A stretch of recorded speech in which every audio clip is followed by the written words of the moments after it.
తెలంగాణ రాష్ట్రంలో రోజుకో పార్టీ కొత్త పార్టీలు శ్రీకారం చుడుతున్నాయి. ఇదే నేపథ్యంలో తెలంగాణ రాష్ట్ర సాధకుడు కేసీఆర్ తనయురాలు కల్వకుంట్ల కవిత ఒక కొత్త పార్టీకి శ్రీకారం చుట్టారు. ఇదే నేపథ్యంలో మనతో పాటు మాట్లాడడానికి తెలంగాణ జాగృతి సీనియర్ నాయకులు నరేష్ గారు ఉన్నారు. వారిని అడిగి తెలుసుకునే ప్రయత్నం చేద్దాం. ఏంటి ఆ యొక్క పార్టీ యొక్క ఎజెండా ఏంటి, తెలంగాణ రాష్ట్ర ప్రజలని వారి వైపు మలుపుకోవడానికి ఇక్కడ ఉన్నటువంటి మూడు పార్టీలు జాతీయ పార్టీలను కూడా ఎదుర్కొనేటువంటి సత్తా ఉందా లేదా అనేది కూడా వారి మాటల్లో అడిగి తెలుసుకునే ప్రయత్నం చేద్దాం. నమస్తే. చెప్పండి, ఇక్కడ మూడు పార్టీలు జాతీయ పార్టీలు ఉన్నారు. ఇక్కడ మీరు పెట్టినటువంటి కల్వకుంట్ల కవిత ఎవరైతే పెట్టారో ఆ పార్టీ పేరేంటి, మీ నోటి వెంట రాష్ట్ర ప్రజలకు తెలియజేయండి. ముఖ్యంగా మీ ఎజెండా ఏంటి? ఈ రోజు మీరే మాట్లాడుతూ ఉన్నారు తెలంగాణ రాష్ట్రం జాతీయ పార్టీలని, కానీ తెలంగాణ ప్రజానికి ప్రాంతీయ పార్టీ కావాలి, తెలంగాణ పేరుతో నింపుకున్న పార్టీ కావాలి. కాబట్టి ఈరోజు తెలంగాణ రాష్ట్ర సేనగా మేము ముందుకు వస్తా ఉన్నాం. మా లక్ష్యం సామాజిక తెలంగాణ, మా లక్ష్యం సర్వోదయ తెలంగాణ.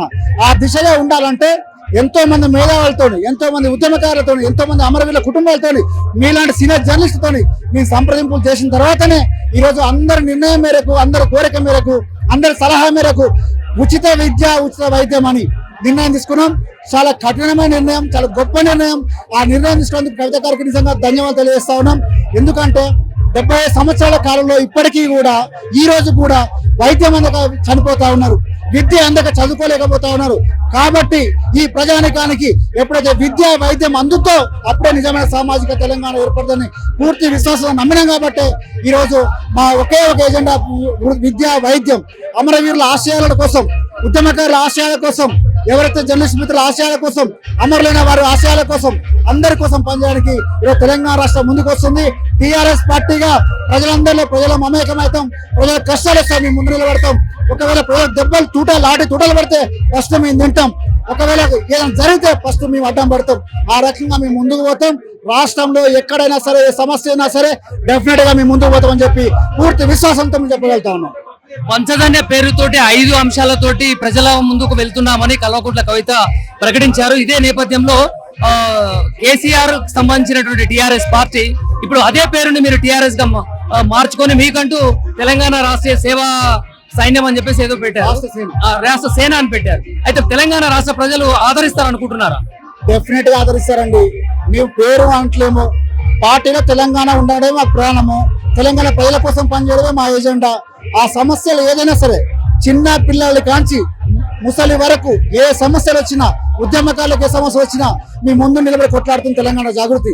అది బీసీ ఉద్యమం అయినా సరే, ఎస్సీ ఎస్టీలకు భూముల పట్టాలు ఇవ్వకపోయినా సరే, వెలుగుమట్ల బాధ్యతల కోసమైనా సరే, పరిగి భూముల కోసమైనా సరే, ప్రతి విషయంలో ఈరోజు ఈ రాష్ట్రంలో ప్రధాన ప్రతిపక్షంగా ఉంది తెలంగాణ జాగృతి.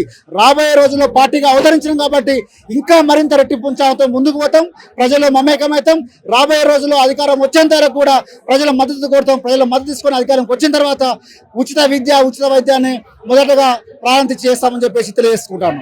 తెలంగాణ జాగృతి పేరు మీద మీరు ఎన్నో ప్రజల సమస్యల పైన పోరాడుతూ ముందుకెళ్తున్నటువంటి పరిస్థితి చూస్తున్నాం. అదే నేపథ్యంలో చాలా అరెస్టులు జరిగినటువంటి సందర్భాలు కూడా చూసాం. కల్వకుంట్ల కవిత ఇప్పుడు ఒక రాజకీయ శక్తిగా ఎదగడానికి ఒక పార్టీని స్థాపించిన తర్వాత అరెస్టులు ఇంకెక్కువ అవుతామన్న ఆలోచన కూడా వస్తుంది. మీరేమైనా భయపడుతురా? డెఫినెట్ గా మేము మొదటి చెప్తా ఉన్నాం, ఇది ప్రజా పాలన కాదు, నిర్బంధ పాలన. కాబట్టి ప్రజల కోసం మేము ఎక్కడ పోయినా మమ్మల్ని అరెస్ట్ చేస్తా ఉన్నారు. నిన్నటిగాక మొన్న శంకర్ గౌడ్ ఆర్టీసీ కార్మికుడు చనిపోతే మేము అపోలో డిఆర్డీ హాస్పిటల్ పోతే గేట్ నుంచి ఎలగొట్టిన సందర్భం మనం చూసినాం. ఇదైనా ప్రజాపాలన అంటే? ఒక ఆర్టీసీ కార్మికుల కోసం చనిపోతే కనీసం మమ్మల్ని గేట్ దాటనియరా, బతికుండని చెప్పి సమాధానం చెప్పి నైట్ తరలిస్తారా? ఇంత అన్యాయమా? ఇది ఇంత దౌర్భాగ్యమా? కాబట్టే ఈరోజు తెలంగాణ రాష్ట్రంలో కొత్త పార్టీ కావాలి.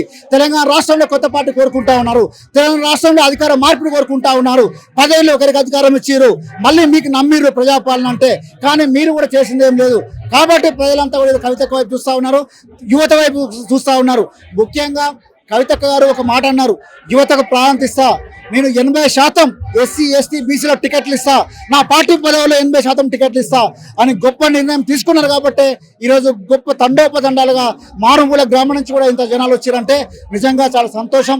ప్రజల మద్దతు ఉన్నందుకు వాళ్ళందరికీ తెలంగాణ ప్రజలకు ధన్యవాదాలు తెలియజేస్తా ఉన్నాను. అంటే భారీగా తరలి వచ్చినటువంటి జనసంద్రాన్ని చూసినప్పుడు తెలంగాణ జాగృతి సంబంధించినటువంటి జనాలు ప్రజలందరూ ఇక్కడికి వచ్చే ప్రజలు వచ్చారా, లేకుంటే మీరు పార్టీ పెట్టబోతున్నారు కాబట్టి ముందుగానే అనౌన్స్మెంట్ చేసి ఇంతమంది జనాల్ని తరలింపు కోసం మీరు ప్రత్యేకమైన చర్యలు ఏమైనా చేపట్టారా? మేము ఎక్కడ కూడా ఒక కమ్యూనిస్ట్ తరాల్లోనే వాళ్ళందరూ కూడా సద్దిమూట కట్టుకొని ట్రాక్టర్లు వేసుకొని బండ్ల రాళ్ళు పెట్టుకొని ఎడ్ల బండ్లు పెట్టుకొని వచ్చిర్రు. ఇక్కడెక్కడ తరలింపు మీకు కనబడదు. మేము హంగు ఆర్భాటాలు చేయలేదు. మేము చేసినటువంటి కొన్ని అలంకరణలు కూడా జిహెచ్ఎంసీ వాళ్ళు తీసేయడం జరిగింది. ఇంత దౌర్భాగ్యమా?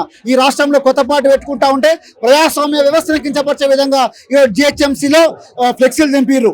కాబట్టి కబర్దారని హెచ్చరిస్తా ఉన్నాం. మీరు ఎవరైతే ఆఫీసర్లు అనుకుంటా ఉన్నారో, మీరు ఏదైతే నాయకత్వం మీద నమ్మకం ఉంది అనుకుంటారో, ఆ నమ్మకం మరొక 2.5 ఏళ్ళు మాత్రమే ఉంటుంది. దయచేసి మీరు అన్ని పార్టీలకు ప్రజాస్వామ్య వ్యవస్థలో విలువయాల్సిన అవసరం ఉంది.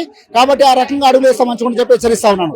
ఎక్కడ కూడా జిహెచ్ఎంసీలో ఎక్కడ అంటే పార్టీ ఇనాగ్రేషన్ జరుగుతున్న నేపథ్యంలో ఫ్లెక్సీలు పెట్టినటువంటి పలు చోట్ల ఫ్లెక్సీలు చింపడం జరిగింది. దీన్ని చూసి కాంగ్రెస్ పార్టీ, అధికారంలో ఉన్నటువంటి కాంగ్రెస్ పార్టీ ఒక కల్వకుంట్ల కవిత రాజకీయ పార్టీ పెట్టబోతుంది అనే కోణంలో భయపడుతుంది అనుకోవచ్చా? డెఫినెట్ గా ఈ రోజు ఈ రాష్ట్రంలో ప్రధాన ప్రతిపక్షానికి అధికార పక్షానికి రెండింటి కూడా వెన్నులో వణుకు పుడతా ఉంది. ఇంత ఊపు ఉన్నటువంటి పార్టీ, ఇంత చేస్తున్నటువంటి పార్టీ 20 సంవత్సరాల జాగృతి తరఫున వీళ్ళు పనిచేసిన సంస్థ ఈరోజు పార్టీగా మారుతుందంటే ఇది కొత్తది కాదు. 20 ఏళ్ళ అనుభవం ఉన్నటువంటి నాయకులు అందరూ కూడా ఇక్కడ ఉన్నారు. 20 ఏళ్ళ నుంచి నడుపుతున్నటువంటి నమ్మకం నాయకురాలు ఈరోజు దీనికి నాయకత్వం వహిస్తా ఉన్నారు. కాబట్టి ప్రజలకు నమ్మకం ఉంది. ఉదయం 10 గంటలకు 9 గంటలకు పెట్టిన చరిత్ర ఎక్కడ లేదు సార్. ఇక్కడ ఇంతవరకు కూడా ఇంత పెద్ద నిర్ణయం తీసుకున్నామంటేనే మాకు మా ప్రజల మీద నమ్మకం ఉంది, మా నాయకత్వం మీద నమ్మకం ఉంది. కాబట్టి ఈరోజు ఇంత జనాల మీద చూడడం జరుగుతుంది. తెలంగాణ జాగృతి కల్వకుంట్ల కవిత గారి అడుగు జాడల్లో వారి సందేశాలు ఆదేశాలు అనుసరిస్తూ మీరు ఎన్నో ఏళ్లుగా ప్రయాణం కొనసాగిస్తున్నారు. దాంట్లో కీలకంగా పనిచేసినటువంటి మీరు ఇప్పుడు శ్రీకారం చుట్టిన పార్టీలు అంటే తెలంగాణ రాష్ట్ర సేన, ఈ పార్టీలో మీ పాత్ర ఏ విధంగా ఉండబోతుంది? రాష్ట్ర స్థాయిలో ఉండబోతుందా? ఏ విధంగా ఉండబోతుందని ఊహిస్తున్నారు? ఆశాజనకం వ్యక్తం చేస్తున్నారు. తెలంగాణ జాగృతిలో పనిచేసే ప్రతి కార్యకర్త చాలా శిక్షణ పూర్వకంగా ఉంటారు, చాలా అర్థపూర్వకంగా ఉంటారు. కాబట్టి కవిత గారు ఎక్కడ ఏమి ఎలా చేసినా సరే, ఏమి హోదా ఇచ్చినా సరే, ఇవ్వకపోయినా సరే, కార్యకర్తగా ఉన్నా సరే ఖచ్చితంగా అందరూ అదే కృషి చేస్తారు. ఒకవేళ అది ఏమంటారు పదవి ఉంటే కొంచెం ముందుకు పోవచ్చు తప్ప ఎటువంటి పదవుల కోసం నిలబడేటువంటి అవకాశం ఏం లేదు. కవిత గారు ఎక్కడ ఏం చేసినా సరే వాటిని పూర్తిగా మేము స్వాగతించి వాటికి పనులు ఏ రకంగా చేయాలి, పార్టీని ఏ రకంగా నిర్మాణం చేయాలో మా వంతు కృషి చేస్తాం. జాగృతి కంటే ఇప్పుడు పార్టీ పెట్టిన తర్వాత మీ పార్టీ కార్యాచరణ కానీ ప్రజల సంక్షేమం కోసం ప్రజా క్షేత్రంలో ఇంకా ముందంజలు ఉంటారని భావించవచ్చా? 100% ముందంజలు ఉంటుంది. మాకు నమ్మకం ఉంది. 20 సంవత్సరాల మా శ్రమ కనబడతా ఉంది. ఈరోజు అసెంబ్లీలో అంబేద్కర్ విగ్రహం పెట్టించింది మేమే. ఈరోజు మహిళా బిల్లు కోసం ధర్నా చేసింది ఈ రాష్ట్రం నుంచి మేమే. ఈరోజు పూలే విగ్రహాన్ని గురించి ధర్నా చేసింది మేమే. 42% రిజర్వేషన్ల కోసం 72 గంటల దీక్ష చేసింది మేమే. అంటే పార్టీ పెట్టక ముందుకే మేము ఇంత చేసినామంటే పార్టీ పెట్టిన తర్వాత ఏ రకంగా ఉంటుందో తినబోయే ముందు రుచినందుకు డెఫినెట్ గా మీరు రాబోయే రోజులు చూస్తారు.